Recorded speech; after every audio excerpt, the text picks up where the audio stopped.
Mga puso, sa kaangot nga balita, himata sa isa ka Negrense OFW sa Israel. Nagapanga isang bulig bangod wala na sila komunikasyon sa ila himata. OWA 6 padayon pa nga nagapakig-angot sa embahada. Nakatutok Aileen Pedreso. Nagpadulong sa satellite office ang OWA sa siyudad sa Bacolod ang mga himata sa OFW nga si Loretta Alacre sa kabalaka sa sitwasyon sini sa Israel kung sa diin nagapadayon ang kinagamo.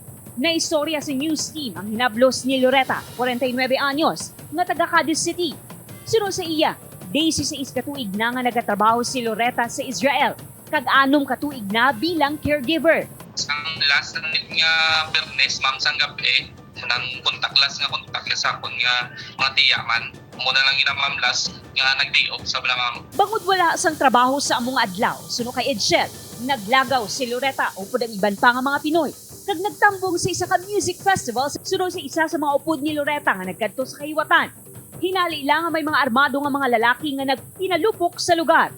Wala na kuno si Loretta makapalagyo bangod nakibot na inisa na tabo. Kaya ang last nga istorya ma'am sang iyang nga friend banda bala ma'am nga doon nakasurvive bala mali sa ngaran sila kuno sagwa ma'am gulpi lang kuno may naglinupok pag nagdiraway may na siya yung mamang natulala sa mamang upod iba niya nga upod nakadalaga na dulas ng ano kuno ma'am doon nabihag sa kuno ma'am sa Hamas. Sunod sa OWA 6, nagahulat sila gihapon sang update halin sa embahada sa Pilipinas sa Israel nga hanungod sa report nga caregiver. Sa karon hindi pa ini madeklara nga missing. We're not in the position to confirm that she's missing. Bali, we just received a notification from her family last October 9, Monday. Then we have endorsed her case. Welfare officer sa Israel. Nagalaom ang pamilya Alacre nga buhi pa kagyara sa maayo nga kahintangan si Loretta.